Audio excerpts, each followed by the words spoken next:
questo mini blocco, chiamiamolo così, ritenevamo importante mettervi al corrente di come l'ordine si sta muovendo e che cosa sta e ha confezionato in questo mandato ordinistico.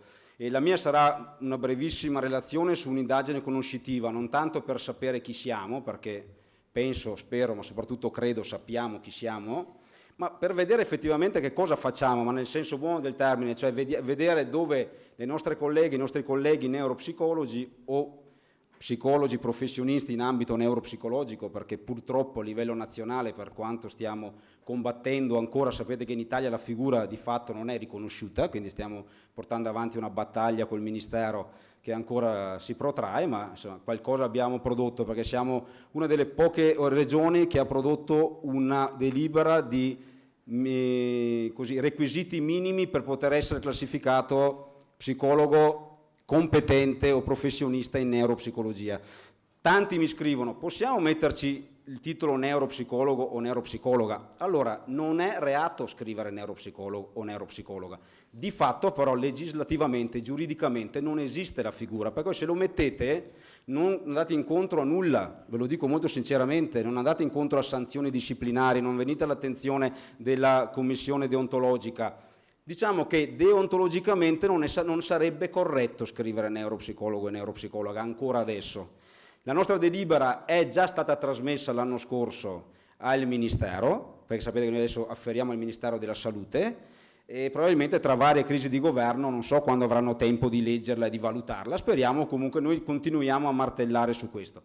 La seconda relazione invece è un grandissimo, importante risultato che abbiamo ottenuto come gruppo di lavoro e come ordine, però la sorpresa ve la lascio poi dopo da parte della dottoressa Ruaro, che sarà appunto la relatrice che seguirà il mio intervento. Allora, indagine conoscitiva, come vi dicevo, principalmente per sapere cosa facciamo, quali sono i percorsi formativi, quali sono gli ambiti di intervento, qual è la formazione specifica, e quindi abbiamo voluto fare così un'indagine online sugli iscritti, il campione di 272 psicologi, tutti iscritti all'ordine naturalmente del Veneto, e iniziamo con la laurea, con l'età, scusate. L'età, qui è bello, abbiamo il 40% tra i 30 e i 40 anni, quindi abbiamo una bella fetta di giovani neuropsicologi e neuropsicologi che si affacciano, perlomeno lavorano, si occupano di neuropsicologia, 40%, quindi è una disciplina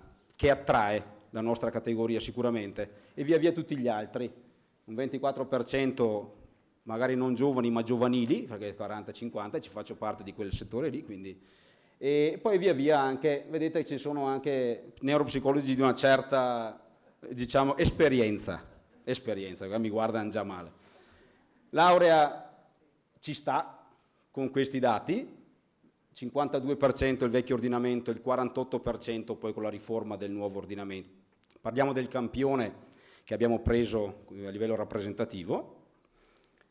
Specializzazione, il 71% degli intervistati aveva una specializzazione che, tornando al discorso di prima, sapete che per noi, anche questo dovremmo come categoria ragionare se va ancora bene, abbiamo un'unica specializzazione che è quella in psicoterapia.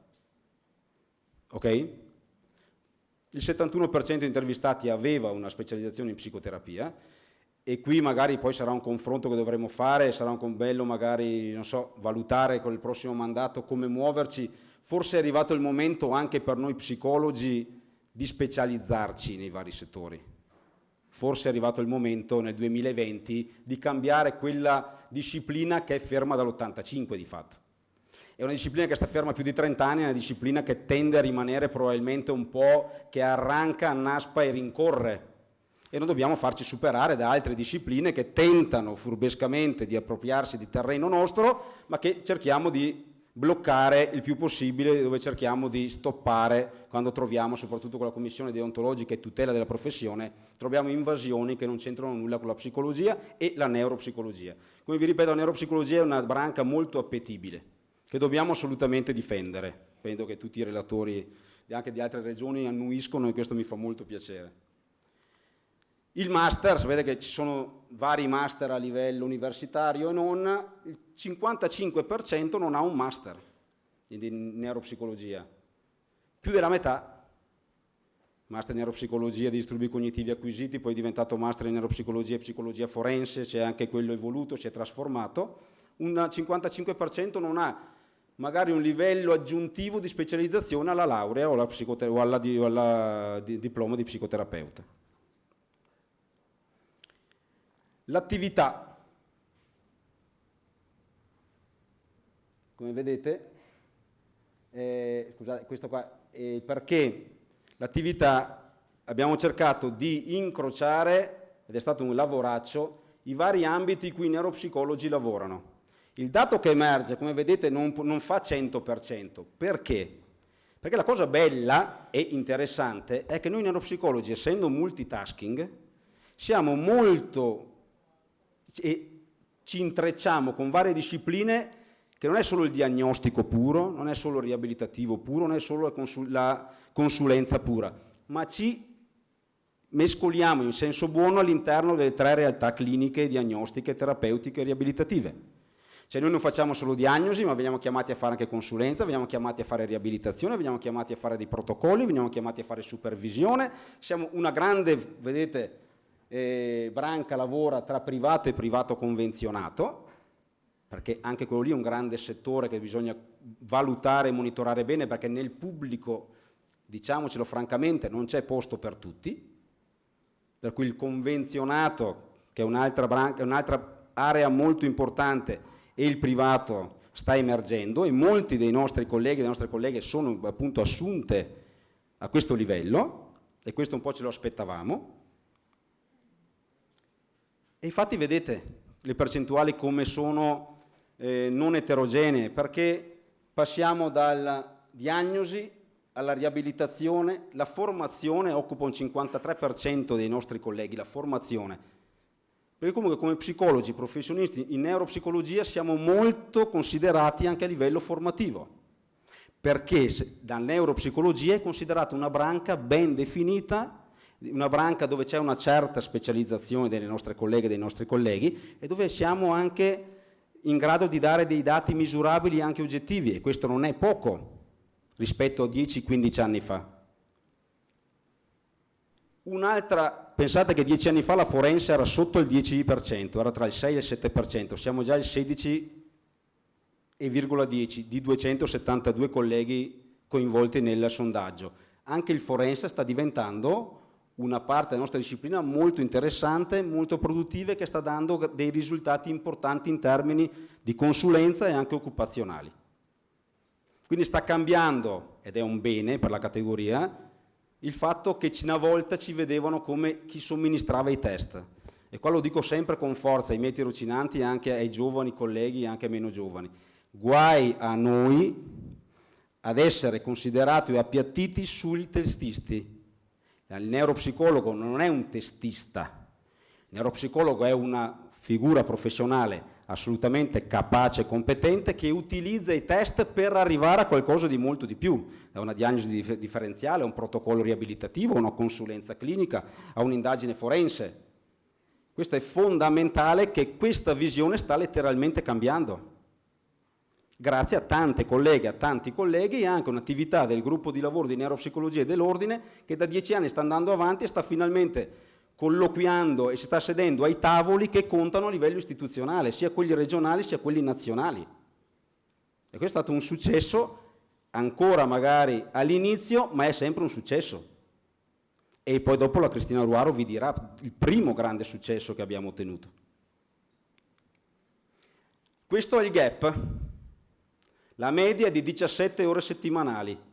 Allora, quello che stiamo portando ai legislatori, col presidente, col vicepresidente Miotti, che ringrazio che è appena arrivato, è proprio quello di far capire alle istituzioni regionali e nazionali che se si vuole fare una buona neuropsicologia, bisogna avere un congruo monte ore di attività neuropsicologica.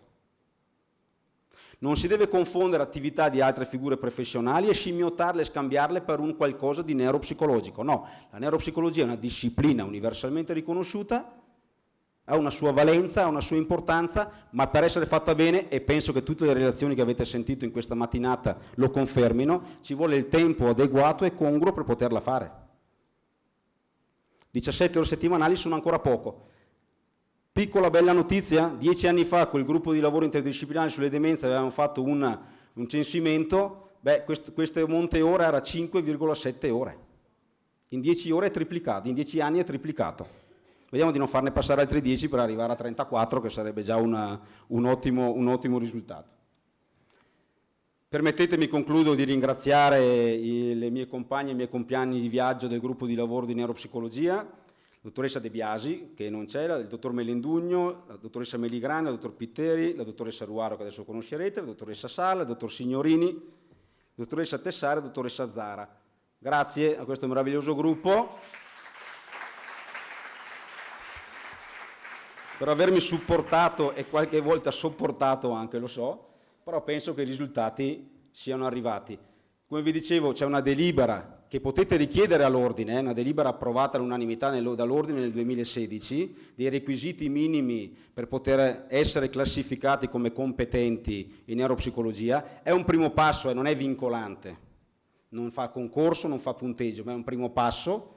Insieme a noi si è unita la Toscana, la Campania e in maniera un po' diversa la Lombardia, che ne ha creato uno tutto suo, quindi solo 4 regioni, vedete anche lì il problema. Come nazionale non siamo capaci di fare squadra da questo punto di vista, che è un'altra grossa battaglia che dobbiamo portare avanti. Quindi questa delibera basta richiederla alla segreteria, vi viene inviata via mail, giusto per avere anche un po' una visione di quello che un gruppo di lavoro di esperti ha considerato requisiti minimi per poter essere classificati in esperti o competenti in neuropsicologia. E questa delibera è stata presa per la prima volta a livello regionale e inserita all'interno di un PDTA. E questo grande risultato che abbiamo ottenuto ve lo spiega adesso la dottoressa Ruaro, che insieme alla dottoressa De Biasi sedeva al tavolo regionale permanente sulle demenze, nel tavolo dei PDTA, dei percorsi diagnostici terapeutici e assistenziali. Per cui mi raccomando, come neuropsicologi e neuropsicologi, restiamo uniti e facciamo squadra, perché abbiamo veramente delle grandi potenzialità e la nostra disciplina è finalmente riconosciuta come una disciplina seria, professionale e competente. Non disperdiamo, lo dico a tutti, a me per primo, questo grande patrimonio che abbiamo. Grazie mille.